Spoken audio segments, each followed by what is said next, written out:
الله كان توابا أستغفر الله إن الله كان توابا أستغفر الله إن الله كان توابا أستغفر الله إن الله كان توابا. الرحمن الرحيم. ولوطا إذ قال لقومه أتأتون الفاحشة ما سبقكم بها من أحد من العالمين إنكم لتأتون الرجال شهوة من دون النساء بل أنتم قوم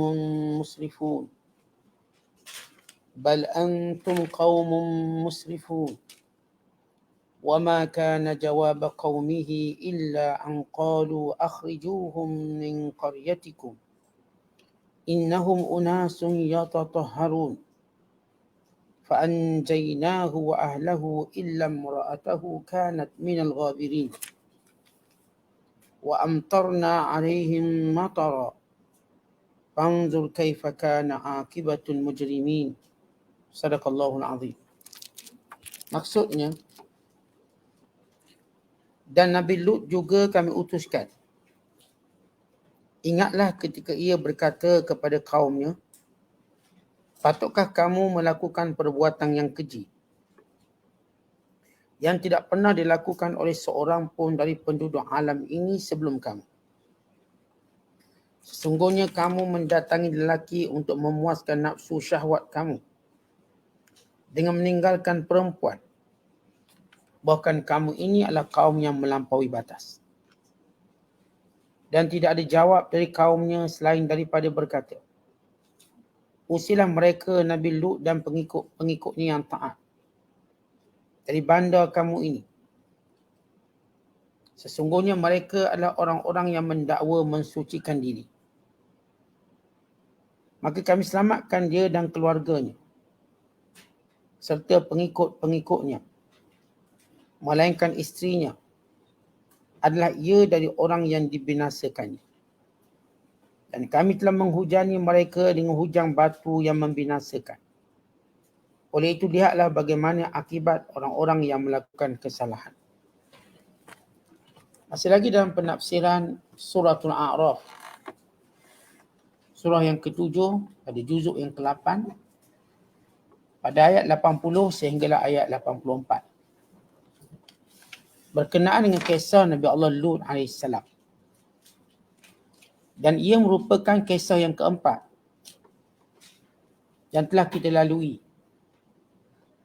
Kalau sebelum ini kita telah menceritakan kisah Nuh AS, kisah Hud, kisah Saleh, maka ini kisah yang keempat iaitu kisah Lut. Nanti kita masuk kisah yang kelima, kisah Syuaib.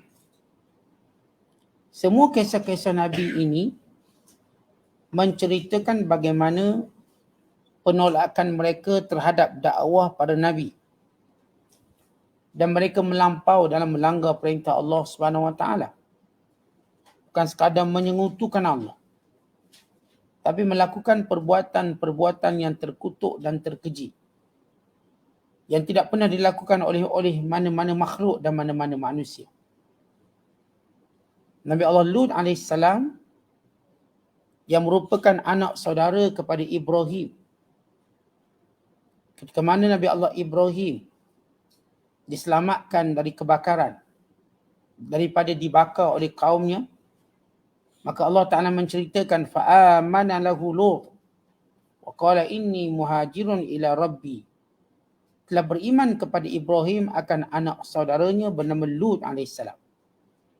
Atau nama sebenarnya adalah Lut bin Haran. Haran merupakan adik kepada Nabi Allah Ibrahim. Itu Haran bin Tareh. Ibrahim pula Ibrahim bin Tareh. Ibrahim ni abang. Maka Lut ialah anak saudara kepada Nabi Allah Ibrahim AS. Ketika mana mereka keluar daripada bumi Babylon dan mereka menuju ke beberapa buah negara, mereka melalui Mesir dan di Mesir berlaku satu kejadian bila Sarah dirampas oleh Raja Mesir untuk dijadikan sebagai gundiknya, lalu Allah selamatkannya dalam peristiwa yang masyhur. Maka raja ini telah memberikan hadiah yang banyak kepada Ibrahim. Dan demikian juga dia memberi hadiah yang banyak kepada Nabi Allah Lut yang turut sama bersama Ibrahim AS. Kerana ketika mana Ibrahim keluar daripada bumi Babylon, bumi yang diperintah oleh Numrus, selepas kebinasaan Numrus, diikuti oleh isterinya Sarah dan juga oleh anak saudaranya Lut. Maka Lut AS bila melihat dia tidak boleh bersama-sama dengan Ibrahim kerana masing-masing menjalankan dakwah, Ibrahim menetap di bumi Syam. Manakala Lut menetap di pinggiran Jordan di satu kawasan namanya Sadum. Kota Sadum. Di mana Sadum ini mempunyai beberapa ataupun negara ini mempunyai beberapa kota utama. Yang popular ialah Sadum, tempat di mana Nabi Allah Lut tinggal dan berhadapan dengan kaumnya. Dan juga diikuti dengan bandar Amura. Dan diikuti dengan bandar Amura. Satu Ain, Amura, satu dengan Hamzah, Amura. Dan diikuti dengan bandar Sabwaira. Ini 5 bandar utama. Yang mereka ini mengamalkan amalan yang pelik. Iaitu amalan gay dan juga lesbian. Dan mereka umat yang pertama melakukannya. Berdasarkan satu hadis bagaimana ia berlaku, kerana mereka ini suka lepak, mereka suka sembang, mereka ada kelab, sehingga datang syaitan menyerupai seorang lelaki yang cantik dan diajar untuk melakukan liwat. Syaitan ajar ni. Jadi mereka mula dihiasi perbuatan tersebut, maka lekatlah perangai mereka. Dan bila mana kaum perempuan mendapati kaum lelaki tidak meminati mereka, maka kaum perempuan juga meminati kaum sejenis. Maka jadilah sihak. Dalam bahasa Arab sebut sihak atau kita sebut lesbian. Liwat, homoseks. Dalam bahasa Arab panggil liwat. Kalau lesbian pula dipanggil sihak. Jadi bermulalah tersebarnya penyakit lesbian dan juga penyakit gay. Dia mulakan dengan gay dulu. Dan bila perempuan dah tengok tak ada lelaki minat dia, maka mereka pun ada meminati sesama mereka. Maka jadilah golongan lesbian. Mereka bukan sekadar ada perangai pelik itu. Mereka juga ada perangai pelik suka mencuri. Mencuri diterima dalam masyarakat mereka. Sehingga Allah sebut dalam Al-Quran dan surah Al-Ankabut.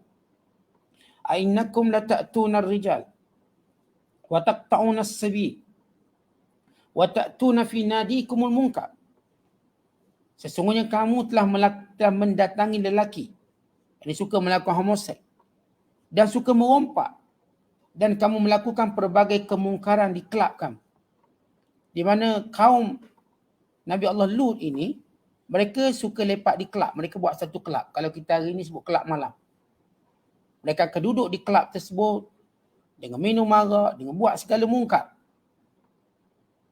Maka perbuatan itu menjadi perbuatan yang dikeji oleh Allah Subhanahu Wa Taala. Dan cara mereka merompak pula aneh. Diceritakan bila ada rombongan pedagang yang akan melalui kawasan mereka, lalu mereka keluar ramai-ramai merompak, mengambil sikit seorang. Ni ambil sikit, ni ambil sikit, ni ambil sikit. Mereka tak ambil sekaligus. Setiap orang ambil sikit. Seolah-olah pedagang ini tak nampak mereka ini merompak. Tapi tengok yang ni cuma ambil sikit, yang ni cuma ambil sikit. Akhirnya bila lelaki kecewa dengan barang dagang hilang, maka sebahagian konongnya tunjuk simpati pulangkan balik barang. Tapi mereka pulang sikit lah sebab mereka ambil sikit. Dan nampak jauh seorang lagi datang. Dan bila bagi sikit seorang, maka kira peniaga tadi terpaksa halalkan.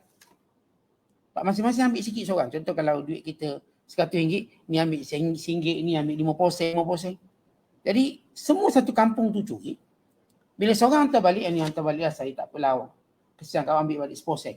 Takkan nak ambil 10 sen tu kecil. Mereka buat macam tu, mereka psycho.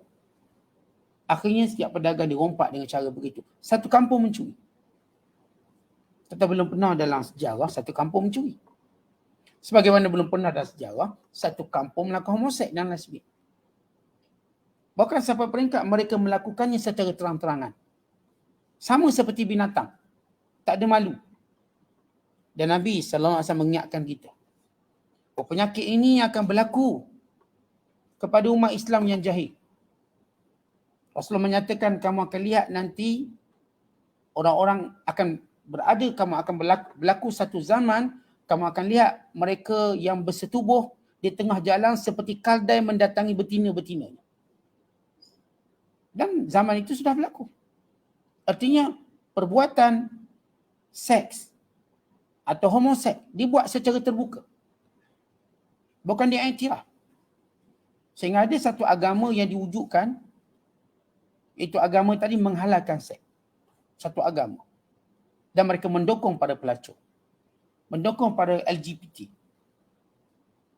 Bahkan sebagian negara mendukung hal ini. Akhirnya pelakuan-pelakuan seksual yang sepatutnya ada sifat malu, malu hilang.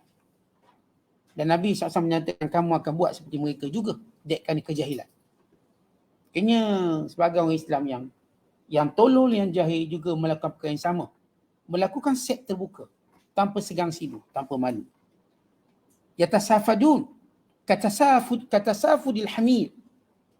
Mereka melakukan persetubuhan sebagaimana kaldai-kaldai melakukan persetubuhan. Seperti kaldai-kaldai yang mengawan. Tanpa segang silu, tanpa malu. Maka ini penyakit yang dimulai dengan kaum yang dimulai oleh kaum Lut. Disebut kaum Lut. Kaum Lut dan disebut juga sebagai ikhwan Lut. Yang melakukannya ini disebut sebagai Luti atau kita sebut liwat. Luti nisbah kepada kaum Nabi Lut yang menderhaka. Dia bukan nisbah kerana mulia. Disandarkan kepada Nabi Lut tapi derhaka. Sebab ketika mana Nabi Allah Lut AS berdakwah, tidak ada yang beriman dengannya melainkan 2 anak perempuannya. Hatta isterinya juga kafir. Menyembunyikan kekufuran sehingga Allah Ta'ala musnahkan isterinya bersama dengan kaum Lut ataupun kota Sadum, kota Amura dan kota Suwaibira. Kelima-lima kota utama yang tempat kediaman mereka, yang mereka amalkan perbuatan, dikatakan perbuatan kaum Nabi Lut ataupun liwat. Ataupun 4 kota utama mereka yang disebut sebagai Amura, Sadum, Amura dan Sabwaira. Ini 4 kota mereka. Maka Nabi Allah Lut AS sentiasa berdakwah pada mereka. Satu tempoh yang panjang. Tetapi mereka mengugut Nabi Allah Lut untuk merejam. Dan mengugut untuk menghalau keluar. Sehinggalah satu ketika datang lelaki-lelaki yang cantik ke rumah Nabi Lut. Tanpa Lut mengetahui lelaki yang datang ini ialah malaikat. Itu 3 orang malaikat yang datang ke rumah Nabi Lut. Maka Nabi Lut mula bimbang. Kaumnya bila mengetahui, pasti akan mencoleknya ataupun akan menangkapnya. Maka isteri Nabi Lut secara diam-diam beritahu.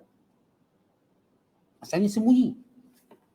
Di rumah Nabi Lut ni memang rahsia. Anak perempuannya solehah. Tapi demikian bocor rahsia daripada pengkhianat. Yang tidur sebantal dengannya. Isterinya. Isterinya keluar daripada pintu belakang. Menceritakan pada kaumnya ada. Ni lelaki-lelaki lawa datang rumah aku. Cepat datang. Kemudian dia kembali seperti tak ada apa-apa. Lalu kaum Nabi Lut datang mengepung rumah Nabi Lut. Lalu berkata, serahkan kepada kami tetamu kamu untuk kami lakukan apa yang kami inginkan. Dan kata lain mereka nak rogol lah. Rogol lelaki. Malaikat ini sahaja datang dengan rupa yang cantik. Nabi Lut merasa takut. Tanpa mengetahui yang di hadapannya ini malaikat. Sehingga Nabi Lut AS berkata, kalau sekiranya aku ada kekuatan untuk menjaga kamu. Allah sebut dalam Quran, lau anna li bikum quwwah au awi ila ruknin syadid. Kalau aku ni gagah dan kalau aku ada pengaruh yang kuat, niscaya aku pertahankan kamu. Bukan Nabi Lut tak percaya kepada pertolongan Allah. Ya, pertolongan Allah itu pasti berlaku. Tetapi Nabi Lut mengajar kita, kalau selagi mana kita ada asbab, maka gunakan asbab tu. Kan Nabi Allah Lut juga berdoa kepada Allah, qala rabbi'nsurni 'alal qaumil mufsidin. Ya Allah, bantulah aku dalam menghadapi kaum yang suka melakukan kerosakan. Sebagaimana Allah Ta'ala cerita dalam suratul Ankabut ayat 30. Tapi ucapan ini bukanlah maknanya tawakal Nabi Allah Lut kepada Allah tidak ada. Bila Nabi Lut AS berkata, kalau sekiranya aku ni gagah, atau aku ada pengaruh yang kuat, kawan-kawan yang kuat, nescaya aku akan pertahankan kamu. Dia tidak lupa Allah, tetapi dia menyebut tentang sebab zahir. Sebab zahir. Ya, kita yakin pada pertolongan Allah dan para Nabi lebih utama meyakini. Mereka lupa di hadapan mereka itu malaikat. Lalu malaikat alaihimussalatu wassalam ini berkata, qalu ya Lut, wahai Lut, inna rusul rabbik. Kami malaikat Tuhan. Yang kebanyakan mufassirin menyatakan mereka ni 3 orang. Mereka datang mula-mula mengunjungi Ibrahim untuk memberitahu Ibrahim bahawa Sarah akan mengandung dan melahirkan anak bernama Ishak, dan kemudian Ishak akan punya anak bernama Yaqub. Dan sebab itu dia beritahu, kami nak pergi ke kota Sadum, kami nak binasakan. Lalu kata Ibrahim, kota Sadum tu ada anak saudara aku. Dia orang soleh, dia Nabi. Lalu kata malaikat, kami tahu apa kami buat. Kami tahu, kamu jangan campur. Ini urusan kami yang Allah telah perintahkan. Maka Nabi Ibrahim pun diam. Ini Ibrahim cuba untuk agui malaikat supaya buat itu, buat ini. Malaikat, kami tahu kerja kami. Sebab kami tak mengikut. Ibrahim melakukannya kerana sayang pada anak saudara dia. Dan sayang kepada, nak Lut ini Nabi. Dibimbangi, dia terkena. Sebab bala yang turun ini ialah di lingkup bumi. Maka dia bimbang, akan terkena. Kata malaikat, ini kerja kami. Kamu jangan campur. Kami tahu bagaimana melakukannya. Ibrahim bukanlah niat nak campur, tapi kerana kita tuan-tuan bila sayang seseorang, maka kita macam nak campur. Bukan campur, macam nak campur. Maka malaikatnya berkata, lan yasilu ilaik. Wahai Lut, mereka tidak akan dapat menembusi atau dapat mencapai kamu. Fa'asri bi ahlika biqti'in minal lail. Maka malam ini keluar bawa keluarga kamu. Wala yaltafit minkum ahad. Jangan seorang pun paling ke belakang. Illa mra'atak, tapi isteri kamu akan berpaling. Waktu itulah baru Lut tahu isterinya khianat. Sebenarnya tak tahu. Bila malaikat kata, tapi isterimu akan berpaling. Innahu musibuha. Dan dia akan ditimpa sebagaimana kaum kamu yang ditimpa dengan bala Allah ini. Inna mau'idahumus subh. Sesungguhnya mereka akan dibinasakan pada waktu subuh. Tepat subuh mereka dibinasakan. Alaysa subuh biqarib. Bukankah subuh dah hampir? Falamma ja'a amruna ja'alna 'aliyaha safilaha. Dan bila datang urusan kami, hukuman kami, maka kami jadikan permukaan atas menjadi permukaan bawah. Dengan diangkat ke atas, ditelingkup.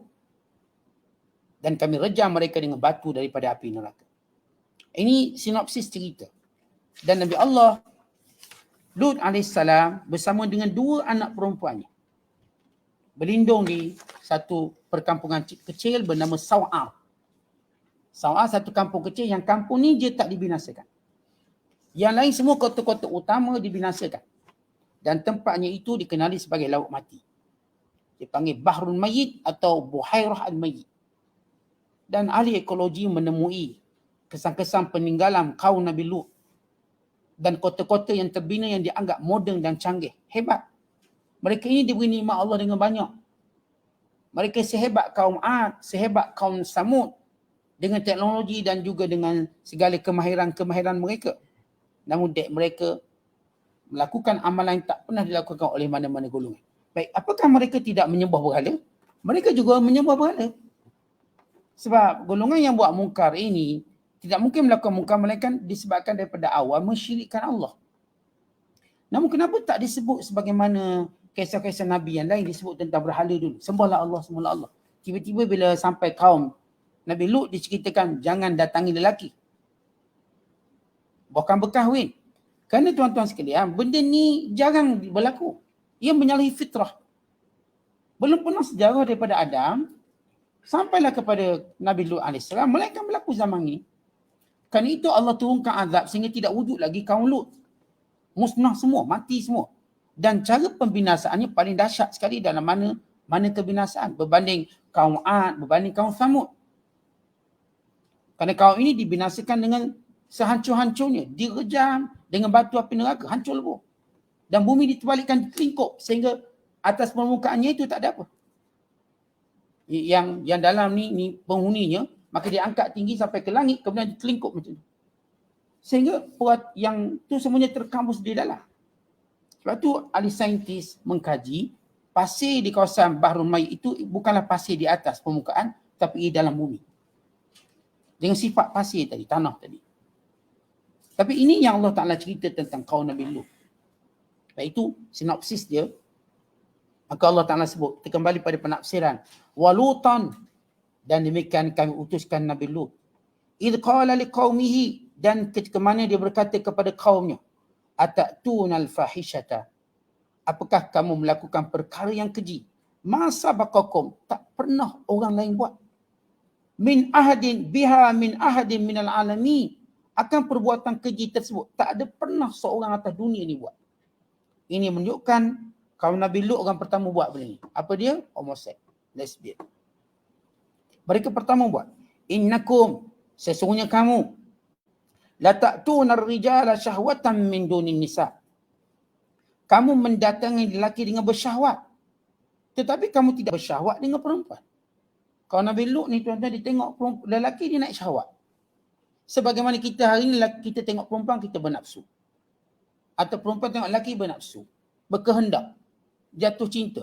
Dia orang tengok perempuan tak ada apa, tapi tengok lelaki jatuh cinta. Lalu mereka ada kelab yang digambarkan jahat. Mereka memang ada kelab. Dan mereka juga yang pertama buat satu kelab untuk buat benda mungkar di dalam. Kaum Thamud ada tak kelab pun ada kelab.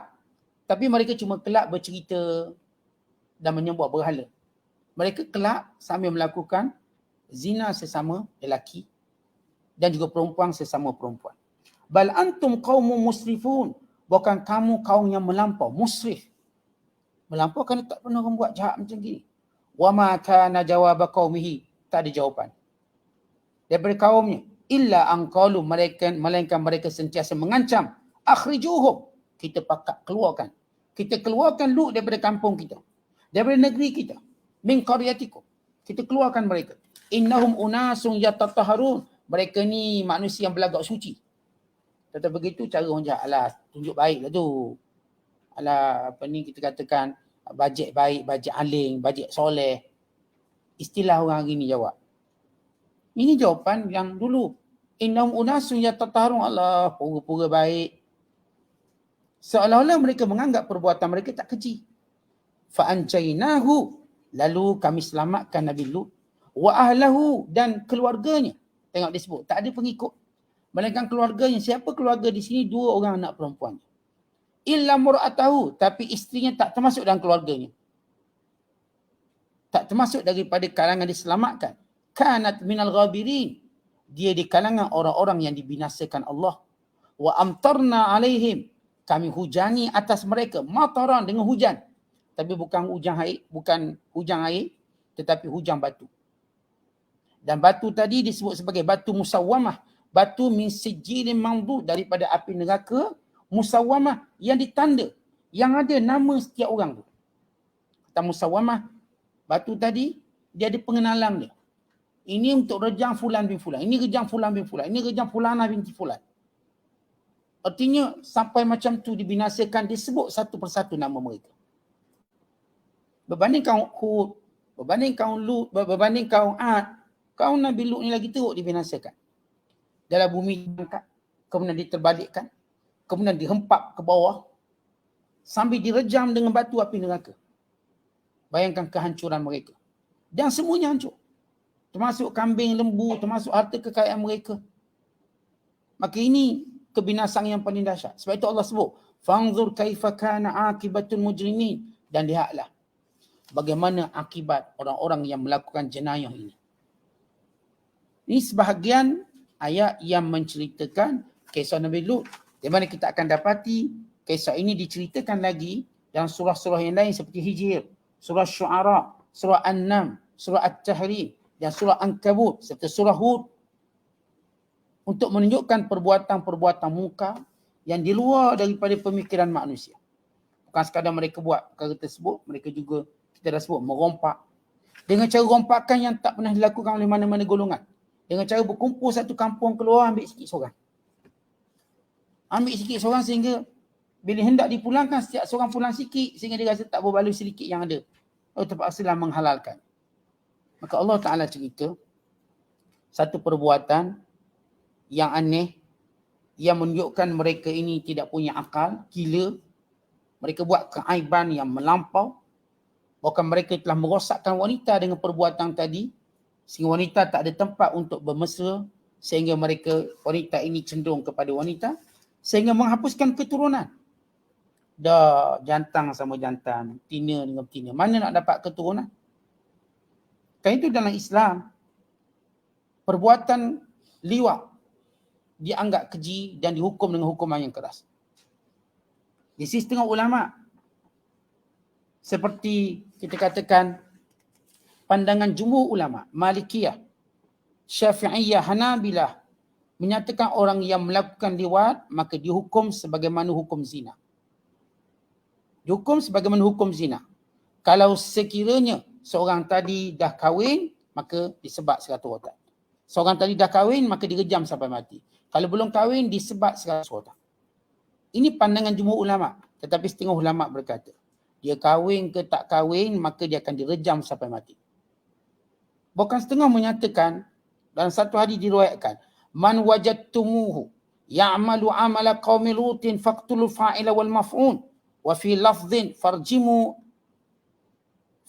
a'la wal asfal.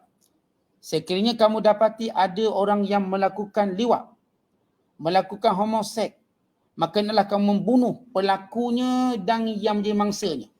Ini bila mereka dua-dua bersetuju buat. Kalau dirogoh itu cerita lain. Ini yang bersetuju untuk jadi pelaku dan yang menjadi pasangannya. Maka dibunuh kedua-duanya. Dan lafaz yang lain direjam daripada atas dan bawah. Maksud direjam dari atas dan bawah, di mana dia akan duduk di satu tempat, ada satu tempat tinggi, tempat rejam, bawah pun rejam. Dua-dua. Dia berada di tengah-tengah, dibunuh. Maka ini setengah pandangan ulama. Walaupun begitu, pandangan yang kuat bahawa mereka ini akan direjam berdasarkan kita katakan kiasan kepada hukum zina. Ini pandangan jumhur ulama. Setengah ulama seperti dalam mazhab Hanafi menyatakan bahawa ia terpulang kepada pemerintah. Itu dipanggil ta'zir. Pemerintah nak buat apa buat. Pemerintah nak penjara ke nak apa terpulang. Ini di sisi Imam Abu Hanifah, tapi di sisi jumhur ulama menyatakan dia dikiaskan hukum zina. Dan dalam mazhab kita Syafi'i, tengok zina tadi dah ke belum. Maka ia akan berbeza.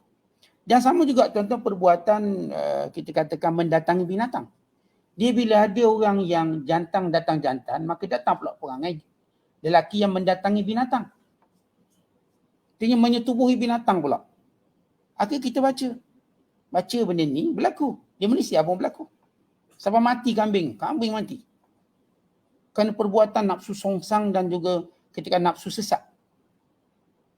Dan juga kerana akal yang tak normal melakukan perbuatan tersebut. Maka sepakat para ulama, mana-mana yang mendatangi binatang maka dia akan ditakzir untuk menghalang perbuatan tersebut. Maka ini tak kena hukum hudud tetapi dikenakan hukuman takzir. Berdasarkan kata-kata Ibn Abbas, laisa 'alal ladzi ya'ti bahimatan haddun. Orang yang mendatangi binatang tidaklah dikena hukum had. Tapi di sana ada satu hadis yang agak keras. Namun hadis ini dianggap dhaif oleh ulama, iaitu bila Nabi menyatakan man waqa'a ala bahimatin faqtuluhu waqtul bahimah ma'ah. Siapa yang mendatangi binatang, bunuh dia dan bunuh binatang itu sekali. Maka timbul persoalan, apakah hukum makan binatang yang telah disetubuhi oleh manusia? Apa hukumnya kalau ada orang dia setubuh kambing ke atau mana-mana binatang yang dimakan? Apakah binatang itu haram dimakan? Kebanyakan ulama menyatakan tidak haram tapi makruh. Makruh dimakan binatang tersebut kerana perbuatan itu. Ia tidaklah sampai peringkat haram. Ini kalau kita tengok kisah Nabi Lut, Allah Ta'ala tak cerita panjang-panjang kisah Nabi Lut. Dek keji pelakuan mereka. Macam kita nak cerita benda-benda yang jijik. Kita macam tak nak cerita panjang-panjang lah. faham-faham lah. Maka bila kita perhatikan ayat ini, ringkas Allah sebut.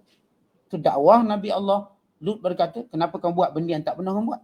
Kenapa kamu mendatangi lelaki dengan meninggalkan perempuan? Cukup di situ. Kemudian Allah turunkan azab. Jadi simple. Nampak ayat tu simple kerana menjadi metod Al-Quran. Kalau benda-benda keji macam ni, kita tuan-tuan tak nak cakap banyak. Tetapi cukup kita mengetahui akibatnya buruk. Macam kalau kita bercakap sesama kita benda-benda yang keji, kita pun tak naklah komen banyak. Kerana benda terlalu keji sangat. Benda yang tak pernah dilakukan oleh mana-mana makhluk Allah atas muka bumi ini. Atau binatang pun tak pernah buat. Kerana itu bila orang kena penyakit songsang begini, bagaimana cara Islam merawat mereka? Yang hukuman tu hukuman lah. Tetapi secara psikologinya, orang ni dah ada masalah cara dia berfikir, songsang. Maka perlu dirawat, diruqyah ke, perlu disaiko ke, bahkan perlu dikahwinkan dia untuk mengubah watak ini. Sebab itu Nabi Allah Lut ketika mana cuba menyelesaikan bila kaumnya menyerbu, walaupun dalam ayat ini tak diceritakan, yang lain diceritakan dia serbu rumah Nabi Allah Lut AS, maka Allah membutakan mata mereka. Lalu mereka meraba-raba, tak nampak rumah Nabi Lut. Waktu mereka merempuh, dibutakan mata. Tapi ketika mana mereka berdialog dengan Nabi Lut, Nabi Lut berkata, kenapa kamu tak kahwin saja? Ni anak perempuan aku kahwin. Kalau kita tengok anak Nabi Lut ni cuma 2 orang, perempuan. Takkan nak offers kampung. Ni macam gotong royong pula. Maksud Nabi Allah Lut dengan tawaran tadi, kenapa kamu tak kembali pada fitrah, berkahwin dengan perempuan? Kalau kamu nak kembali pada fitrah, aku sanggup bagi anak aku. Artinya walaupun kita katakan kita tengok anak Nabi ni bukan calang-calang orang nak berkahwin dengan dia. Ini anak Nabi. Kita nak kahwin dengan anak tok guru pun susah. Maksudnya lah seganlah kita ni anak tok guru kita siapa. Kita subuh asyik terkejut je nak kahwin anak tok guru. Macam tak sekupu lah. Tak sekupu. Kalau kita memang wakanan tok guru cerah harapan.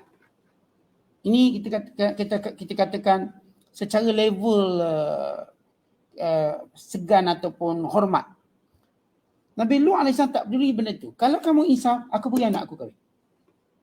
Ya, bagaimana Nabi Lut begitu bersungguh-sungguh mencegah kemungkaran. Hatta disanggup jadikan anak-anak untuk menjadi isteri mereka secara sah. Bukan dengan songsang tadi. Sebab itu di sini kata ulama, Nabi Lut bagi alternatif untuk penyakit mereka. Penyakit mereka ini minat pada lelaki, why not kamu kahwin dengan perempuan? Untuk ubah penyakit ini. Sebab orang yang penyakit, kita katakan penyakit macam ni, tak boleh baik. Melainkan kita suruh dia kahwin. Sebab bila kahwin, dia orang tanya anak, bila anak-anak? Kawan-kawan tanya anak. Lama-lama dia dengar, dia bengang juga. Tiba beranak juga dia. Jadi di situ dia pulihkan balik nafsu songsang dia. Sebab tu dalam Islam, promosi kahwin tu kena kuat. Kenapa kita promosi kahwin? Dan kerana itu dalam Islam, bila anak-anak kita berkehendak, maka kahwin. Anaklah bapak dia kemudian lah, bapak dia nyebuk. Ni anak-anak berkehendak nak kahwin, maka kahwinkan. Anak perempuan kita dah berkehendak nak kahwin, dah keluar motor sana dengan kahwinkan dia. Anak lelaki kita kalau nampak cenderung, maka kahwinkan. Sebab dalam proses mereka punya nafsu tadi, kalau kita halang mereka kahwin, mereka akan lepaskan nafsu dengan pelbagai cara. Pelbagai cara. Dengan cara-cara yang tak syar'i. Kadang-kadang sama-sama kawan mereka. Itu yang berlaku kat asrama, setengah asrama lah. Itu yang berlaku di setengah universiti. Itu yang berlaku dalam setengah pergaulan. Dan mereka tak tahu nak lepaskannya. Dan mak ayah kan dia selalu cakap, awak tu belajar lagi, belajar habis. Tanpa mengambil kira keinginan berkahwin yang kuat. Belajar sabar, belajar. Akhirnya budak ni pun terjebak dalam benda-benda yang tak elok. Sebab itu Islam ajar kita tuan-tuan. Bila anak kita kena tengok anak kita. Kalau dia berkehendak untuk kahwin, kahwinkan segera. Pemudahkan urusan kahwin. Atau kalau tuan-tuan tak nak bagi usaha sebab dia tengah belajar ni. Baik, kita kena tengok dia punya, kita katakan carta dia. Kalau dia naik meninggi macam tu, hati-hati. Kalau masih kita boleh kontrol gini. Abang boleh kahwin, abang belajar dulu, nanti boleh kerja, tak apa. Nanti mama pinangkan, kita mudahkan kahwin. Sebab kalau dah tak boleh dah dia, kawan ni dah keluar sana, keluar sini, atau dengan sebab-sebab lain, maka kita mak ayah kena buat satu keputusan yang tepat. Jangan sampai penyakit ini berjangkit, kena. Ini semua bila dihalang perkara-perkara halal, disusahkan perkara halal, maka berlakulah benda-benda yang kita tak ingin. Itu Nabi Allah Lut beri satu cadang, kahwin dengan anakku, sebagai satu cara. Dan kita juga nampak itulah cara untuk kita membendung golongan homoseks, membendung golongan liwat, lesbian dan lain-lain, dengan kita menggalakkan perkahwinan, memudahkan perkahwinan, dan sentiasa menggalakkan dan mengajar kepada mereka kemuliaan perkahwinan yang akan melahirkan zuriat-zuriat yang baik, yang akan melahirkan sakinah, mawaddah dan segala kebaikan-kebaikan yang tidak terhingga keberkatannya. Wallahu a'lam bishawab. Assalamualaikum warahmatullahi wabarakatuh.